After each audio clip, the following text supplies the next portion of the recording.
Hello, you wonderful people, and welcome to another episode of Not Too Comic Book. This being a show where I talk about TV shows that are adaptations of comic books. For today's episode, I'm going to talk about Daredevil, Born Again, Season 1, Episode 4. Another great episode. A lot of really interesting things went down in this episode, so let's break it down. First and foremost, we're picking up, obviously, after Hector's murder, and Matt's just trying to get all the information he can. And it was a question I didn't really ever think about until people would post it well, when the police get a hold of Hector's stuff, that amulet could go missing. But I guess how, it's yes, it's public record, it's been all put out there about the magic amulet and stuff like that. But once again, we don't know how it works. The general public doesn't know how it works. So my point is, we don't know what people would know. Who knows if anyone would be able to use the amulet? But I'm also sure that Matt, on multiple fronts, is one, it's Hector, so it belongs to his family. So I want to make sure it's packed in his belongings, and I don't want anyone stealing. So he probably tried, the moment he found out about it, he probably wanted to make sure. But once again, good on no one for stealing it. No one in oh God, what's the word I'm looking for? Anyone that works in the morgue not stealing it or anything like that. But yeah, his niece shows up, and obviously she wants to see her uncle, but Matt's no, you don't want to see that. No kid should see that. But for her, it's she's so upset where it's just it doesn't matter. It's my uncle, all he did was do the right thing. He tried to be a good guy. He not just tried, he was a good guy. He got found not guilty, and he still ends up dead. It's for her, it's that's the heartbreaking thing. And I'm curious to see where people lie in the aftermath of all this, because I think I kind of thought about it last episode, and I think I talked about it last episode, was the whole thing of Matt's approach to things, which people have their issues with the way Matt approached certain things, because they were that doesn't feel like how Matt would normally approach things, the Matt that we come to know. But I also feel this isn't there's also the justification of, well, he's not in the right mindset because of his whole pushing away his other persona and trying to justify all that, the good that he did as Daredevil through helping Hector, because Hector being Hector's vindication is vindicating all that he did, as well as the good that a lot of vigilantes do. That even though Matt's kind of well, we don't have to go down the vigilante route. He's not, on the anti-vigilante crusade that Fisk is on, but it's also just Matt's coming from the perspective of we could do good in other manners and other means, and obviously that conversation comes back near the end of the episode, but we'll talk about it more there. So I'm curious to see how people feel in the aftermath of this. Will people still feel yeah, it is Matt's fault, and maybe on some level he does? Because I think at the end of the day, even if Hector's identity as a white tiger wasn't still known, they still could have found a way around it. They would have, because they could have easily did the murder that they did, and just they just had an easier time when he's out there in the suit. That's just the easier way, oh, he just needs to come out and we'll get him, because they knew where he lived and stuff. But it's Hector was already a dead man because he killed a cop, and they would have gotten their get back irregardless of him being the white tiger. But who knows, that might have expedited it, made it even quicker of oh, this gives us even better justification that we could do this.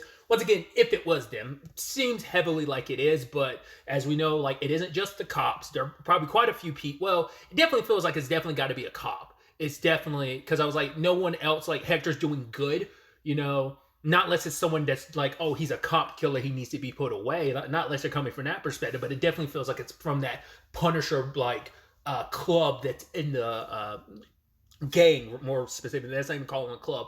That Punisher gang that exists amongst the cops. So it is interesting because Matt does, I guess he wants to push Powell's buttons because he's trying to read Powell's heart, right, to see if he had anything to do with Hector's death. And Matt doesn't really say anything, so I'm assuming he doesn't. He knows, all right, I didn't, Powell didn't, and maybe none of the cops Powell knew.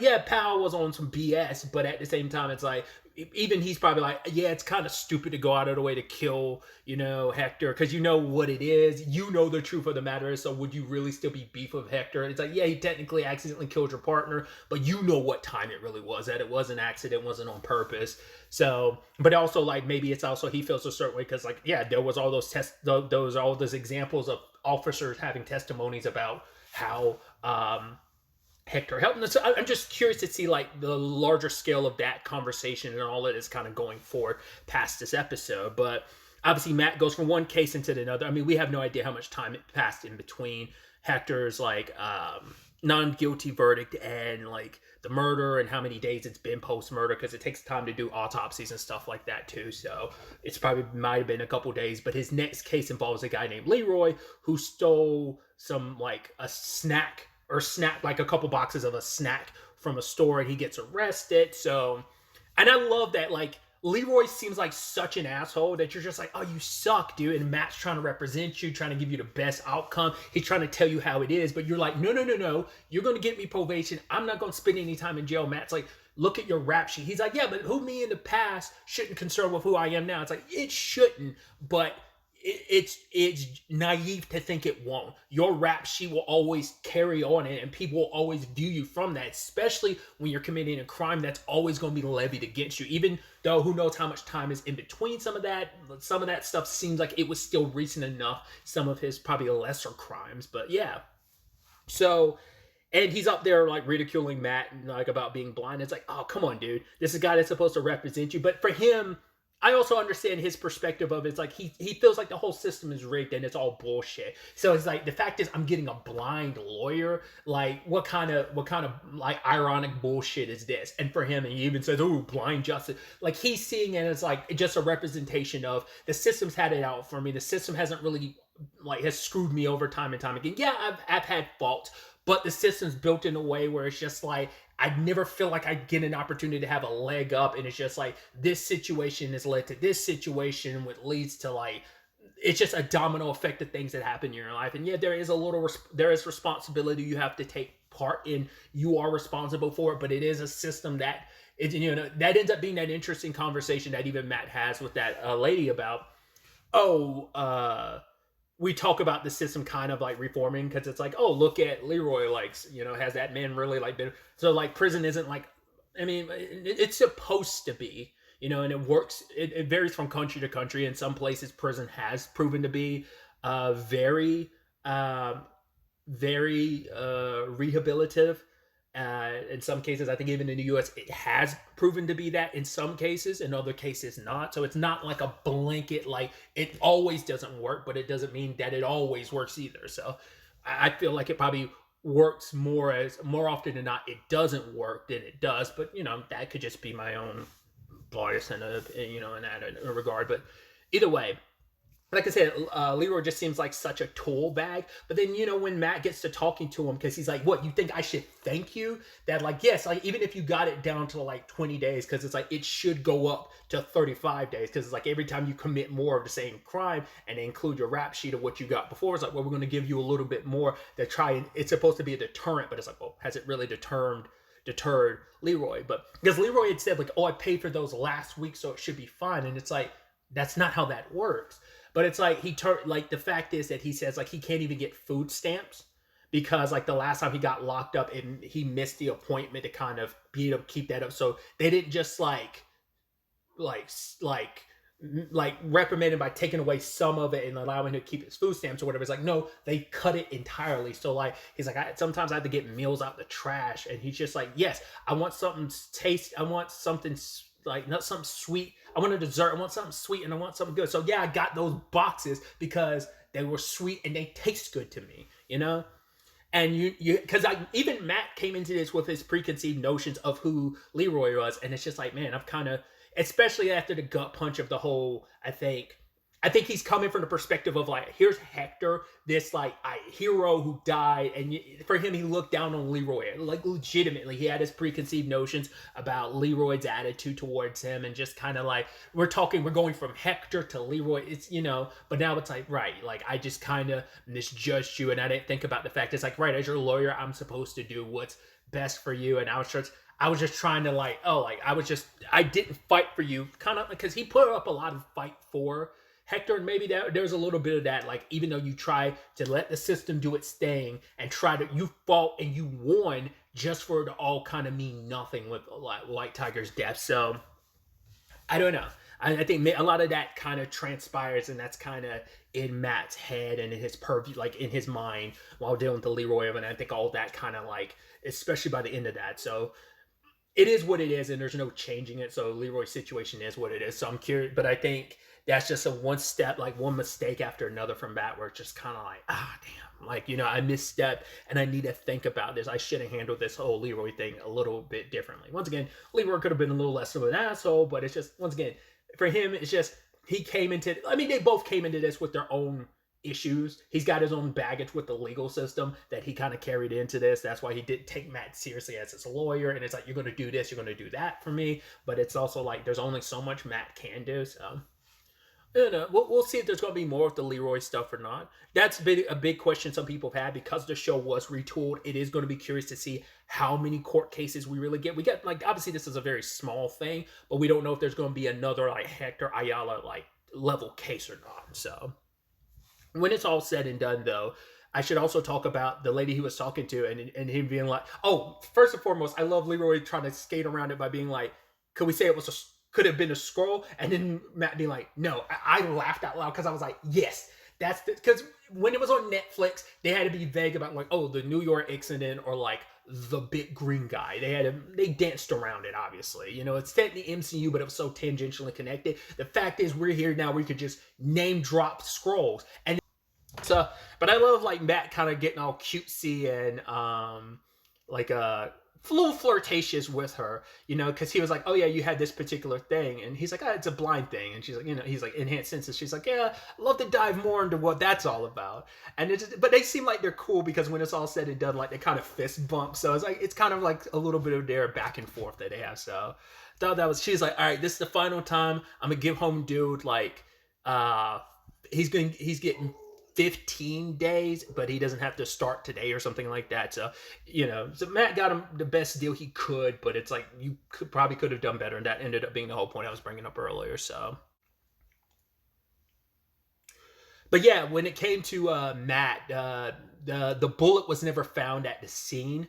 So it's kind of like, all right, did the killer take it with them? That's what my immediate thought was. But then Matt started investigating the crime scene, and he ends up knocking a bottle, and he hears something fall, and he hears it kind of roll. He's like, wait. He knocks over a nearby glass bottle, and he hears it roll, and it goes down the drain. You're like, oh, okay, so the bullet casing rolled. He ultimately follows the bottle where it ended up, and he finds the bullet there, and he feels something on it, and this dictates him going visiting Frank, which I wonder, has he always known where Frank was? Because he specifically just kind of like, it didn't look like he, not unless we cut over it, but like, I don't think, like, it seems like he's probably always known where Frank is. I don't know if Frank made a point to let Matt know where he was, or was just Matt being like, well, I've got to keep tabs on Frank because he's out there doing the Punisher thing, so I've always kept tabs on him.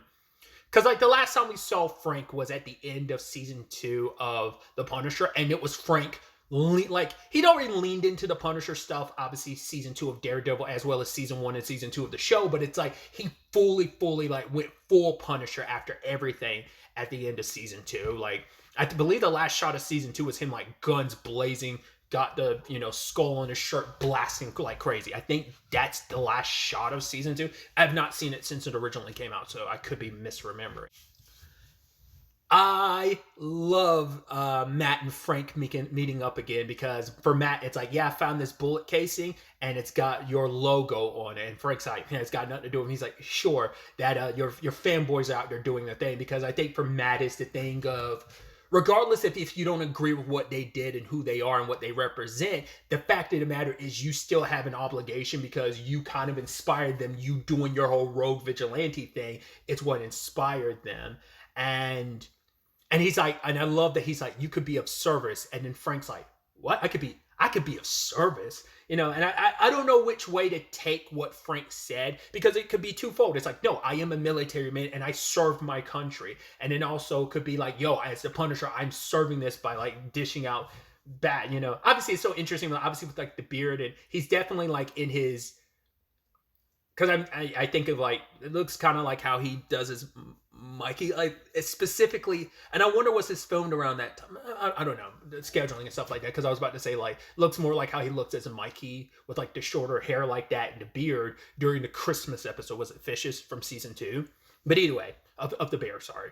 But either way, it's just kind of like he's still been doing his vigilante thing. He's been out there doing it, because obviously Fisk like referenced him in episode 2, but when it's all said and done, it is sanctimonious of Matt But that's also, I get where Matt's coming from, where it's like you could help in different ways. You don't have to help your way, but for him, it's like, no, I am helping in my own way because I think for Frank, it's the perspective of like, I'm still out here doing it. You put away the costume. He's like, you guys are out here in silly ass costumes. Well, I forgot what it was. He said a certain thing. I forgot what it was, and Frank took such offense to it. He's like, don't you put that word in my fucking mouth. I've never. I forgot what it was. It was kind of like, I don't know if it was, I'm blanking on it. I forgot what the word was, but it was something specific Matt said that, he said like, you're a victim. And he was like, I've never used that word to describe myself. Don't you ever put that word in my mouth.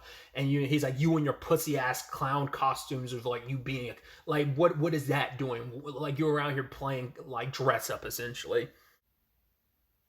But I love that line from Frank where it's just like, oh, you didn't come here for real answers. You came here for permission, because he wants to use Frank as an excuse to like suit up again, you know?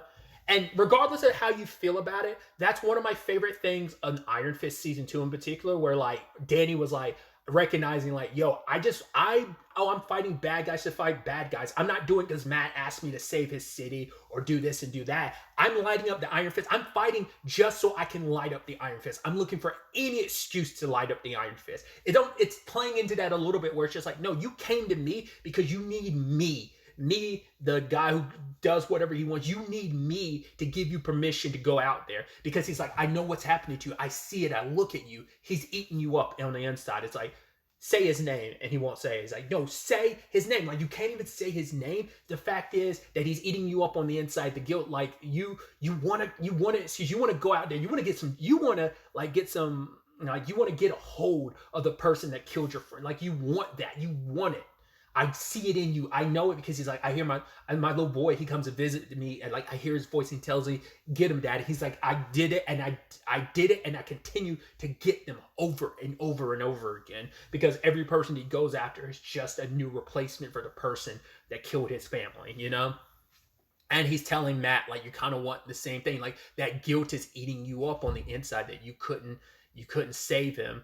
And then the whole conversation about like, Bullseye. It's like, yeah, Bullseye gets to like have a meal and stuff like that in prison. Like, that really sits well with you. He's like, he got life. And it's like, what about Foggy?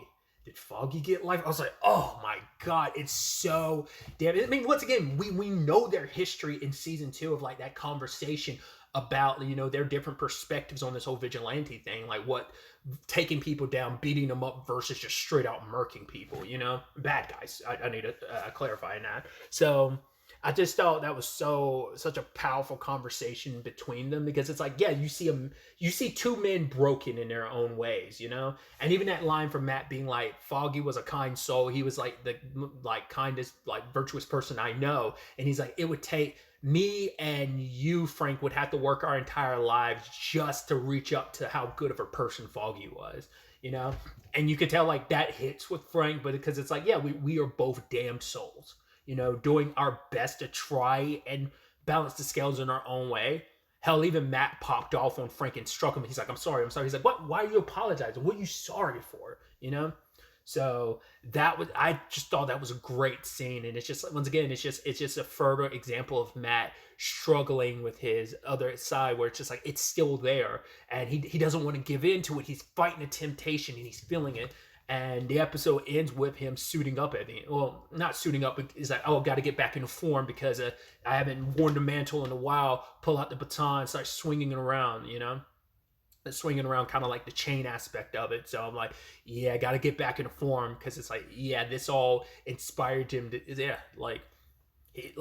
did Frank give you permission in that moment to stop denying what you're feeling? Or are you going to go out there because, like, are you trying to find, like, you want to get a hold of Hector? Like, you like, right, I tried to kill Bullseye. I wasn't thinking about it just in the moment. I tried to kill Bullseye. He's still alive. I let the system handle itself. But yeah, like, I feel like I couldn't get proper justice for Foggy. Maybe I can do something about Hector, where it's like, I can't go after his killer as, like, Matt Murdock. I can't just wait for the system to do its thing, because they didn't find the gun shell. I did. But it's also like, right, there are people that are a part of, and once again, I don't know if Matt knows that there are cops that are Punisher people. We as the audience seeing like, oh, Powell has the tattoo on his wrist. That one cop in the courtroom had it on his neck. Like, we don't know if that's been told to Matt, like, yo, these cops have Punisher tattoos, or whether it's a known thing that there are cops running around with the Punisher tattoo, that there are other people like doing stuff in Frank's name and that symbol and what it means, and using his symbol and his approach to things to try and justify what they do, like they are the same when they're not. You're supposed to be the better example of what to do. You're supposed to be doing things by the right, like, you fail by like going down my route, so we'll see how that all shakes up and plays out. Then on the other side of this episode is the Fisk situation. We had BB and Daniel hanging out, which I would have thought Daniel would be reluctant to hang around BB, considering like, well, she kind of used you last time. The whole point was she was just trying to get a meeting with Fisk, and she kind of got close to you in that regard. I thought you would have kind of learned from that, but he was like, nah, I'm still going to hang around you. And the moment he started running his mouth about Fisk playing, I was like, shut up, Daniel, shut up. The last person you want to be telling that information to is BB. Because she tries to pretend like she's an asset to Fisk, but she's going to use this as like, no, I'm going to get close to you while also kind of screwing you. Because it's about telling the truth, what's going on in this city, and, Fisk plans and stuff, where it's just like, yeah, you kind of have ideas of how you want to make things better, but also you're kind of going about them not the best way, not the most legal way, not the greatest way that can kind of screw people over and stuff. Because it's like, yeah, you're kind of doing some union busting by approaching things your way. And so, yeah, BB took that opportunity, and Daniel was feeling so on top of the world until that came crashing down and slapping him in the face, because Fisk is trying to transform Red Hook into someplace, but like Sheila's like, no, things have a way and approach. You have to do this, and this. This is going to be our first step. And Fisk is like, no, go ahead, let it be your first step. I think it's interesting because, like, then you have Buck being like, she is right about one thing. Like, things will continue to escalate until, like, these people, the criminals, get busted, like, all the infighting between the gangs is like, yeah, until they all eventually either get arrested or they kill each other. And part of me wonders, I'm like, is Buck more on Vanessa's side than he is Fisk, or what? Or is it like, well, I'm serving Fisk, and that also means serving Vanessa in that regard? Because it could be like, I mean, it's hard. I'm just curious where Buck's allegiances fully are. I mean, it's like, I'm with the Fisk in general, both Wilson and Vanessa, so it's just kind of like, but I'm it seems like he does seem to speak to Fisk's darker side in a lot of ways, like the more like the king, because he did say like, oh, I don't serve the mayor, I serve the man. Because I'm like, Daniel respects Fisk and what he's trying to do. I'm wondering, does Buck care more about Kingpin than he does Mayor Fisk? I'm curious, because he doesn't view them as one and the same. So I'm wondering if that's where that's kind of going. I love Fisk having to do that thing with the kids where he has to listen to them sing. And I love that he's literally hearing the same song later on when he has to go to that kind of assembly for like Latvia Heritage Day. And it's just like them singing the same song, obviously in a different language. I'm like, oh, that's funny. He had to get away from the kids who were singing it. But he seemed different when he was hearing it. But I guess it's like, he had just found out about BB's report, so it's kind of like he was like fuming on the inside, and he was trying to keep it under wraps, and got to play the role of the mayor and everything. So, which Sheila was kind of like, yeah. He was like, Daniel was like, oh man, I screwed up. This is my fault. How do we? And she's like, we? No, this is on you, Daniel. She's like, me? I was here before Fisk and you were here, and I will be here after you're both gone. Like, yikes. I guess like Sheila kind of helped run things in the like, I guess she's always been that main component for like any previous, or at the very least, maybe the previous mayor's campaign and time as mayor. She kind of like was a part of that whole situation. Like Fisk got furious and was in front of everybody being like, I'm gonna find out who did this, who messed up. Daniel coughed up to it, and Sheila tried to say like, right, what had happened to Daniel, him messing up, that's on me. But Daniel's like, you could fire me, you could do this and that, I don't care what happens to me, I will, even if it's from afar, I will support you, I am loyal to you. And for Fisk, that means a lot, because I think when Fisk looks at Daniel, he sees himself and he wants to be like, because Fisk has always played that father role, trying to compensate for the lack of father love between him and his father. I mean, it doesn't, help.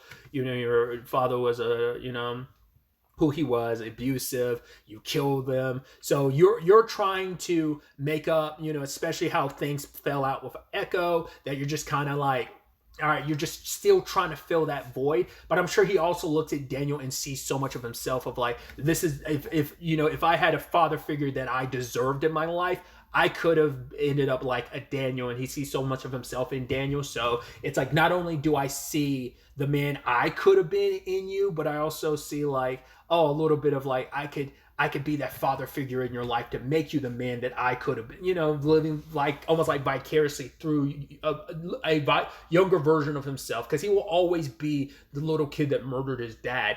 That little kid who's like always admired his father but also feared his father, like still there, and that kid's living vicariously through Daniel, while, like I said, also having Fisk play the role of, hey, I am the man that I believe my father could have been and should have been, but wasn't.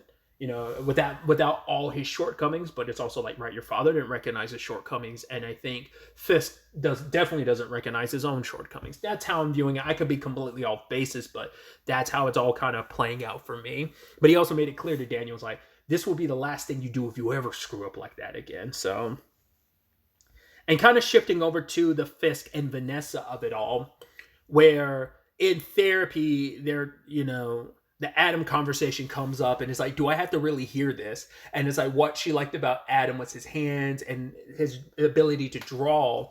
And it's just like, oh my God, last thing I needed to hear about is the man's hands that are probably red all over your body.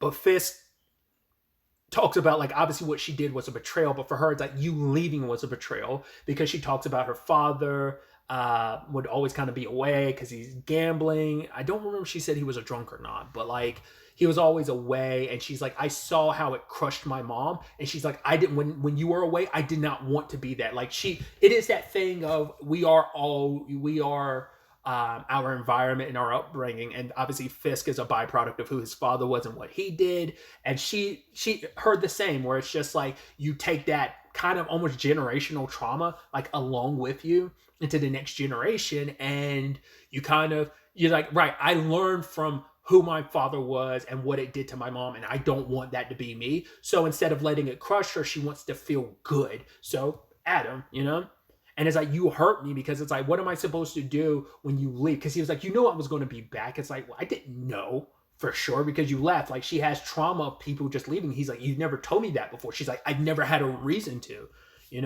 I never would have thought you would just up and leave me for whatever reason, And Fisk talks about the whole Adam of it all conversation, and he's like, no, we had a dialogue. I'm like, okay. And Vanessa's looking like, oh, this is some bullshit. And even Helen, I was about to call her Helen, Heather, looking at it like, it sounds like some bullshit. That is a complicated thing as a therapist, where you're like, well, he never admitted to anything. He made sure to kind of dance around certain subjects. They're like, oh yeah, what did you do together before? Like, Vanessa and Fisk are saying business at the same time. Like, they're dancing around stuff. Like, you can be a little honest with your therapist, but you also have to be careful, because there's stuff that your therapist is still obligated to announce under certain conditions. They could talk about what happens in your therapy session, unless if it means like someone admitting to I don't think it counts for like if they committed a crime and they talk about it. I think it's more like if they are talking about a future crime, you could, or are threatening to like hurt or kill someone, like you could. Like I said, I'm fully ignorant, but I know some of the stuff just because of crime dramas I've watched, but I could be like completely off basis on what like a therapist, what gray areas there are on stuff they could tell other people about. But yeah, the conversation about what happened to Adam, he's like, no, we had a dialogue, and I told him that I love my wife and that my life wouldn't be the same. It'd be nothing without you.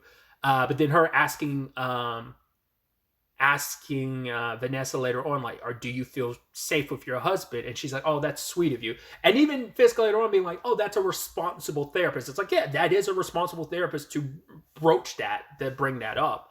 So later on when they're having their conversation, where she's like, yeah, I told her I feel safe. And it's like, should I have told her that? And it's like, for Fisk, it's like, I would never do anything to hurt you, obviously. And it's just, he loves his wife, but he's still haunted by his own demons. And I love that once again, it parallels the end of episode 1 where we cut back and forth between Matt and Fisk, and we're doing it again where we find out Fisk didn't just beat up Adam, has him literally locked up in a cage. And it's so interesting too, like the meal he's having downstairs is very different from the meal that he had. It's almost like, oh, I'm eating a little cleaner up, like when I'm Mayor Fist and presenting myself that way, but it's like down here I'm eating a little differently. Like I don't know, like that still might still be okay, but it's like it feels like it's a different meal from what he normally has. So it's like it feels like that might be like oh yeah, I'm leaning into the obviously I'm Kingpin down here, and so like Adam's asking to be let go and stuff, and you're like so. Even though once again the promise was going to be broken between him and Matt, where it's like both of them leaning into, I mean, both of them, at least it seems like Fisk broke his promise sooner than Matt did, but still. Yeah, like that violent nature still. I mean, to be fair, he didn't kill Adam. He beat the shit out of him and then locked him in a cage. I don't know if you call that progress or not, but it's going to be interesting to see where that kind of ultimately ends up taking us, where all this ends up taking us going forward into the next episode. Oh yeah, like I'm skipping over. I'm so sorry. I did forget. Like I was like, I knew there was one more thing I want to talk about. We got a little bit with Muse this episode, just the tiniest bit, like 2 scenes where it seems like that's where like okay, we're gonna hit the stride of the season where it's like, all right, this is gonna be like the Muse section of the season. Like I don't know if that's gonna be like the what is essentially gonna be like the back half of sorts of this season. So we're kind of basically at the halfway point of the season, basically. So. I'm curious to learn more about Muse and why they're doing what they're doing. But we saw them early on in the episode kidnap someone, and we see them taking their blood at the end of the episode while they're still alive. And so, how that all plays, we see all like the displayed bodies and stuff. So it's going to be interesting to see where that all takes us as well. But like, it feels like we're really leaning into that going forward. But like I started earlier, to the next time we meet, be happy, be safe, live life to the fullest, and enjoy it. Good day and goodbye.